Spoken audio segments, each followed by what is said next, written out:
మీ ఎలాంటి వ్యాపార ప్రకటనలకైనా వెంటనే మా ఛానల్ సంప్రదించండి. ప్రస్తుతం మనతో పాటు ప్రముఖ ఆధ్యాత్మికవేత్త వేదిక్ ఆస్ట్రాలజర్ గోనుగొంట్ల సురేష్ బాబు గారు ఉన్నారు. గురువు గారితో మాట్లాడదాం. నమస్కారం గురుగారు. మణికంఠ గారు నమస్కారం అండి. గురుగారు, కన్యా రాశి వాళ్ళకి విశేషంగా ఈ మార్చి నెల ఏ విధంగా ఉండబోతుంది? మనకి 3వ తారీఖు సంభవించే చంద్రగ్రహణం వీళ్ళకి ప్లస్ అంటారా మైనస్ అంటారా? ఎటువంటి జాగ్రత్తలు తీసుకుంటే బాగుంటుంది? అలాగే ఉగాదిని ఏ విధంగా పురస్కరించుకుంటే ఈ మాసంని వీళ్ళకి అత్యంత మంచి జరిగే అవకాశాలు ఎక్కువగా ఉంటాయంట? ఓం గం గణపతియే నమః. స్వర్ణలక్ష్మి నమస్తే అస్తు. పరబ్రహ్మ స్వరూపిణి రాజ్యం దేహి ధనం దేహి సర్వకామాంచ దేహి మే.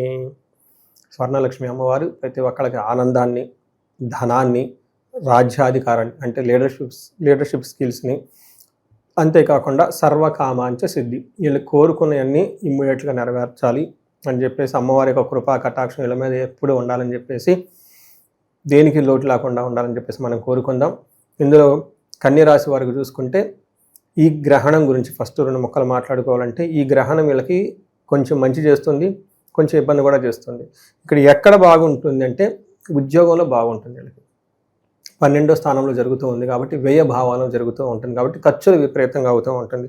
చిన్న చిన్న ఆరోగ్య సమస్యలతో బాధపడుతూ ఉంటారు. హాస్పిటల్స్కి వెళ్ళే అవకాశం ఎక్కువగా ఉంటుంది. కానీ అట్ ఏ టైం ఉద్యోగంలో చాలా డైనమిక్ యాక్టివ్గా ఉంటుంది అనమాట. అంటే 2 వీళ్ళకి ఉంది అని మనం చెప్పుకోవచ్చు. మరి గ్రహణం నుంచి ఏం చేస్తే పోతుంది? రెమెడీ ముందే చెప్పేస్తే చాలా బాగుంటుంది. ఈ రాశి వాళ్ళు సేవ ఎక్కువ చేయాలి. అంటే బయటకు వెళ్ళిపోయి అనాథలకు కానివ్వండి, గురు సేవ, ఆశ్రమాలకు లేదంటే మఠాలకు లేదంటే టెంపుల్స్కి వెళ్ళిపోయేసి ఫిజికల్గా వెళ్ళిపోయేసి సేవ చేస్తే చాలా బాగుంటుంది. వీళ్ళలో ఉన్న ఆ యొక్క నెగటివ్ ఎనర్జీ అంతా పోయి కార్యజయం వస్తుంది. గుర్తుపెట్టుకుని ఈ రాశి వాళ్ళకి కార్యజయం కావాలంటే ఈ సందర్భంగా సేవ చేస్తే చాలా బాగుంటుంది. ఇది one of the best remedy and most difficult. ఈ రోజుల్లో ఎవరు సేవ చేసే వాళ్ళు దొరకట్లా, అందరు సేవ చేయించుకునే వాళ్ళు ఎక్కువైపోయారనమాట. అయితే కన్యరాశి కనుక ఇందులో పాదాలు చూసుకుంటే నక్షత్రాలు ఉత్తర 2, 3, 4 పాదాలు, హస్త 1, 2, 3, 4 పాదాలు, చిత్త 1, 2 పాదాలంతా ఇందులో ఉంటారు. పేరు బలం ప్రకారం మనం చూసుకుంటే టో, పా, పీ, పు, షం, నా, టా, పే, పో లెటర్స్ అంతా కూడా ఇందులో ఉంటారనమాట. అయితే ఇందులో గ్రహాల స్థితి మనం చూసుకుంటే గ్రహణంతో పాటు ఆల్రెడీ చెప్పుకున్నా కూడా ఇంకో 2 విశేషాలు ఉన్నాయి. ఒకటి, శుక్రుడు వీళ్ళకి 2వ తారీఖున మారుతూ ఉన్నాడు అనమాట. శుక్రుడు 2వ తారీఖున మారుతున్నాడు. తర్వాత 15వ తారీఖు సూర్య భగవానుడు మారుతూ ఉన్నారు. ఈ 2 గ్రహాలు కూడా మారతంతో పాటు ఉగాది, దానితో పాటు గ్రహణం, ఇన్ని యొక్క విశేషాలు మనకి ఏమంటారు స్పెషల్గా ఉండటంతో ఎలా ఉంటుంది వీళ్ళకంటే, ఫస్ట్ 15 డేస్ శత్రునాశాంత, వీళ్ళ చుట్టూ శత్రువులు ఎవరైనా ఉంటే వాళ్ళు వీళ్ళ దగ్గరికి రారు. తర్వాత ఏమవుతుందంటే తీర్థయాత్రలు చేసే అవకాశం ఎక్కువగా ఉంటుంది. ఈ రాశిలో నక్షత్రాలు వాళ్ళకి ఎలా ఉంటుంది? ఇందులో ఉత్తర ఫాల్గుని, హస్త, చిత్త నక్షత్రాలన్నీ ఇందులో ఉంటారండి. ఉత్తర ఫాల్గుని నక్షత్రం వాళ్ళకి ధన ప్రాప్తి, ధనహీనత అంటే ధనం వస్తుంది, ధనం కూడా పోతుంది అని సమానంగా ఉంటుంది కాబట్టి జాగ్రత్తగా ఉండాలి. వీళ్ళకి ఒక హ్యాపీ న్యూస్ ఏంటంటే అండి, రాజ్య లాభము అంటే వీళ్ళకి ఒక ప్రమోషన్స్ వచ్చే అవకాశం ఎక్కువగా ఉంది, లేదా ఒక కొత్త అధికారం వచ్చే అవకాశం ఎక్కువగా ఉంటుంది, లేదంటే ఒక స్పెషల్ ఇన్ఛార్జ్గా ఒక అవకాశం వచ్చే అవకాశం ఉంటుంది. హెల్త్ విషయంలో జాగ్రత్తగా ఉండాలి. అదే సేమ్ హస్త వాళ్ళకి చక్కగా ధనం వస్తుంది, ధనంకి లేకుండా ఇబ్బంది కూడా పడిపోతూ ఉంటారు. రాజ్య లాభము, ప్రమోషన్స్ వచ్చే అవకాశం ఉంటుంది. వీళ్ళకి హెల్త్ జాగ్రత్తగా పెట్టుకోవాలి. అయితే లాస్ట్లో హస్త నక్షత్రం వాళ్ళకి మంత్ ఎండ్లో ఒక సందిగ్ధత, ఒక కన్ఫ్యూజన్ స్థితిలో ఉండే అవకాశం ఎక్కువగా ఉంటుంది ఫ్యూచర్ గురించి. అలాంటప్పుడు ఒక సబ్జెక్ట్ మ్యాటర్స్ ఎక్స్పర్ట్స్ని కలవటము, లేదా వీళ్ళు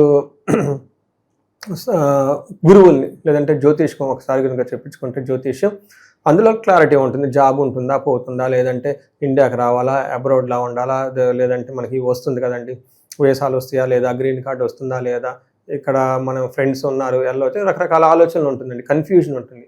ఇలా బుధుడు కన్ఫ్యూజన్ క్రియేట్ చేస్తాడు కాబట్టి ఒక్కసారి జ్యోతిష్కం చెప్పించుకుంటే వీళ్ళకి క్లారిటీ వస్తుంది. తర్వాత చిత్తా నక్షత్రం వాళ్ళకి ధనప్రాప్తి బాగుంటుంది, విజయము చూడండి చక్కగా సక్సెస్ వస్తుంది. వీళ్ళకి కూడా బంధనము, బంధించబడినట్లుండే పరిస్థితి ఎక్కువగా ఉంటుంది కాబట్టి ఈ బంధించబడిన పరిస్థితి నుంచి పోగొట్టుకోవడానికి ఒక మెంటర్స్ని కానివ్వండి, ఒక స్పెషలైజ్డ్ ఎక్స్పర్ట్ ఉంటే వాళ్ళని కలిసి ఐడియా తీసుకుంటే చాలా బాగుంటుంది, మీరు తెలుసుకోవాలండి. ఇంతేకాకుండా ఉత్తర ఫాల్గుని వాళ్ళకి పశునాశనం అని చెప్తూ ఉంటుంది. అంటే ఏంటి, వీళ్ళకి సపోర్ట్ ఇచ్చే ఐటమ్స్, గుడ్లు కానివ్వండి అవి ఏమన్నా ఉంటే వాటి నుంచి వీళ్ళకి సరైన ఏమంటారు రెస్పాన్స్ రాక వాటిలో కొంచెం డిసప్పాయింట్మెంట్ అయ్యే అవకాశం ఎక్కువగా ఉంటుందని గమనించుకోవాలి. 6వ ఇంట్లో కుజుడు వీళ్ళకి సంపదలు, ఐశ్వర్యాన్ని ఇస్తూ ఉంటారు. తర్వాత బుధుడు సక్సెస్ని ఇస్తూ ఉన్నారు. శుక్రుడు మాత్రం ఇబ్బంది పెడుతూ ఉన్నారు. అంటే 3 గ్రహాలు ఒకళ్ళు యాత్రలు చేసే అవకాశం ఉంటుంది, ఒకళ్ళు విజయపదంగా ఉంటుంది, రెండో వాళ్ళు సంపాదిస్తూ ఉంటారు, మూడోది శుక్రుడు వల్ల యువత జన బాధ, ఒక యంగ్ ఉమెన్ లేదా ఒక యంగ్ మ్యాన్, లేడీస్ అయితే జెంట్స్కి అయితే లేడీస్కి ఇబ్బందులు పెట్టే అవకాశం ఉంటుంది. వాళ్ళ ద్వారా వీళ్ళు ట్రబుల్స్ వస్తారు అని చెప్తూ ఉంటారు. ఈ గ్రహస్థితి ఎప్పుడో ఎవరికో చెప్పానండి నేను ఇలా. వాళ్ళు నాకు ఫోన్ చేసి గురుగారు భలే జరిగింది, ఒక లేడీ చేశారు పాపం, 55-60 ఇయర్స్ ఉంటుంది, మీరు భలే చెప్పారండి అన్నారు. నాకేం గుర్తుండదండి, చాలా చెప్తూ ఉంటాను. ఏంటండి అంటే లేదండి నా లైఫ్లో జరిగిందే కరెక్ట్గా చెప్పారండి, మీకు ఫీడ్బ్యాక్ ఇస్తున్నానని అందుకని చెప్తున్నానండి. ఏం చెప్పారంటే మీరు యువత జన బాధ అన్నారు కదండి, ఒక యంగ్ మెన్ యంగ్ ఉమెన్ నుంచి ప్రాబ్లమ్స్ వస్తాయని.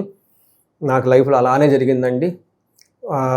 వాళ్ళ ఫ్రెండ్ కొడుకు అంట, అంటే వీళ్ళ కొడుకుతో పాటు కలిసి చక్కగా చదువుకున్నారు కాబట్టి ఏదో ఈమె మీద ఏదేదో చెప్పుకొచ్చాడు, దాంతో చాలా డిప్రెషన్ ఫీల్ అయిపోయానండి, నేను అనవసరంగా నిందలు పడ్డానండి అని చెప్పేసి అది మీరు వీడియో విన్నాను, కరెక్ట్గా అదే జరిగింది, మీకు ఫీడ్బ్యాక్ ఇస్తున్నానండి, థ్యాంక్ యూ అని చెప్పేసి చెప్పింది అనమాట. అంటే ఇది నాది కాదండి నాలెడ్జ్, మన మహర్షులు ఆల్రెడీ రాసి పెట్టేశారు.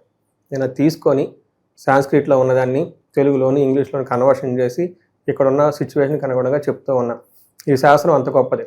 ఫీడ్బ్యాక్ అనమాట. ఇక్కడ చూడండి, యువత జన బాధ అని చెప్పేశారు. అంటే ఏంది, యంగ్ ఉమెన్ నుంచి ప్రాబ్లం ఉంటుందంట. చూడ కరెక్ట్గా జరిగిపోయింది అక్కడ. సూర్యుడు ఒక్కొక్క గ్రహం చూసుకుంటే 7వ ఇంట్లో సూర్యుడు ఉంటే ఆటంకాలు వస్తూ ఉంటాయి అని చెప్తారు. ఎలాంటి ఆటంకాలు వస్తూ ఉంటాయంట, సామంత జన విద్వేష, అంటే వీళ్ళ కింద ఎవరైనా సర్వెంట్లు ఉంటే వాళ్ళు వీళ్ళని హేట్ చేస్తూ ఉంటారు, ఎంప్లాయర్కి మధ్య గొడవలు వస్తూ ఉంటాయి, లీడర్స్కి ఫాలోవర్స్కి మధ్య క్లాషెస్ వస్తూ ఉంటుంది, భిన్నాభిప్రాయాలు వస్తూ ఉంటాయి అని దీని మీనింగ్ అండి. తర్వాత ధారాసుత పీడా సమయం, ఈ టైంలో భార్యకి కానీ పుత్రులకు కానీ ఏదో ఒక బాధ వచ్చేస్తుంది, వీళ్ళకి బాధపడుతూ ఉంటారు. ఉత్సాహ భంగకారిణి, ఉత్సాహంగా ఎనర్జెటిక్గా ఏదైనా పని చేద్దాం అని అనుకుంటే ఓ ఫోన్ కాల్ వస్తుంది, ఇది లేదు అది లేదు అని చెప్పేసి. కారులో చక్కగా వెళ్దాం అనుకుంటే కారు పంచర్ పడిపోతూ ఉంటుంది, లేదంటే పెద్ద మీటింగ్ ఉంది వెళ్ళిపోదాం అనుకునేటప్పటికి అక్కడ ఆ ప్రొజెక్టర్ ఏదో పని చేయకుండా ఉంటుంది. ఇలా రకరకాలుగా వీళ్ళు ఎంత ఎనర్జెటిక్గా చేస్తూ ఉంటే వీళ్ళ ఎనర్జీని సప్రెస్ చేయడానికి అంత అపోజిషన్ ఉండేసి ఆటంకం కలుగుతూ ఉంటుందని చెప్పుకోవాలి. దీంతో పాటు వీళ్ళకి కొంచెం టైర్డ్నెస్ వస్తుంది, అంటే సూర్యుడు వీళ్ళకి కొంచెం చిన్న ఇబ్బందులు పెడుతున్నారు, ఇందాక చెప్పుకున్న విషయాలని తెలుసుకోవాలి. కుజుడు వీళ్ళకి బాగా సపోర్ట్ ఇస్తూ ఉన్నారండి. అయితే సూర్యుడు వల్ల తీర్థయాత్రలు చేసే అవకాశం కూడా ఉంటుంది. వీళ్ళకి 6వ స్థానంలో కుజుడు ఉండటం వల్ల మంచి చక్కటి లాభాన్ని ఇస్తూ ఉంటారండి.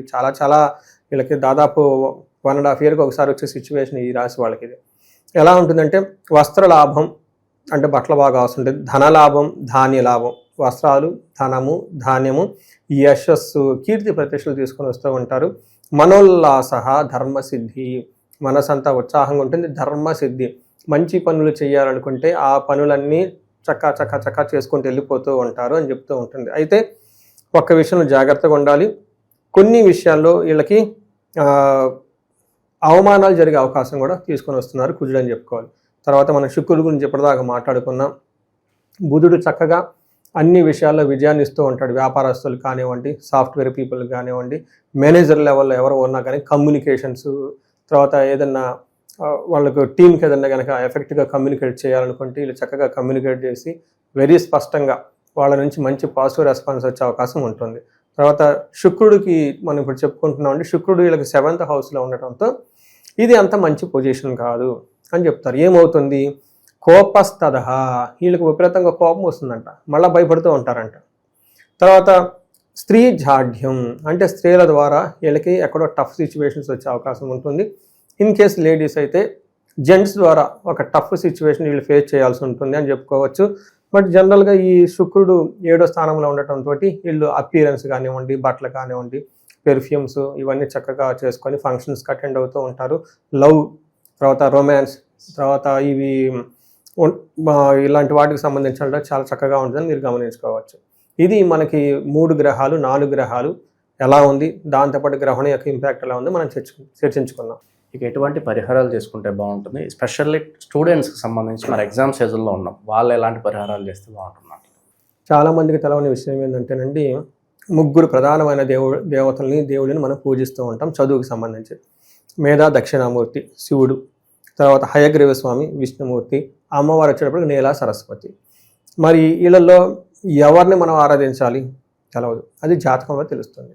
అందుకని ఎప్పుడైనా జ్యోతిష్కుల దగ్గరికి వెళ్ళిపోవాలి. అందరూ పూజిస్తూనే ఉంటారు, అందరికీ రావు కదా సక్సెస్. అది తెలుసుకోవాలి, వాళ్ళ జాతకంలో ఎవరిని పూజిస్తే బాగుంటుందని తెలుసుకొని ఆ పర్టికులర్ దేవతలకి జపాలు చేయించడం, హోమాలు చేయించడం, దక్షిణామూర్తి హోమము, హయగ్రీవ స్వామి హోమము, లేదంటే నీల సరస్వతి దేవి యొక్క జపము, తర్వాత హోమము, ఆ పర్టికులర్ దేవతలకు సంబంధించిన దానాలు అవన్నీ చేస్తూ ఉంటే, పాశుపతాభిషేకాలు చేస్తూ ఉంటే విద్యలో చక్కగా రాణిస్తారు.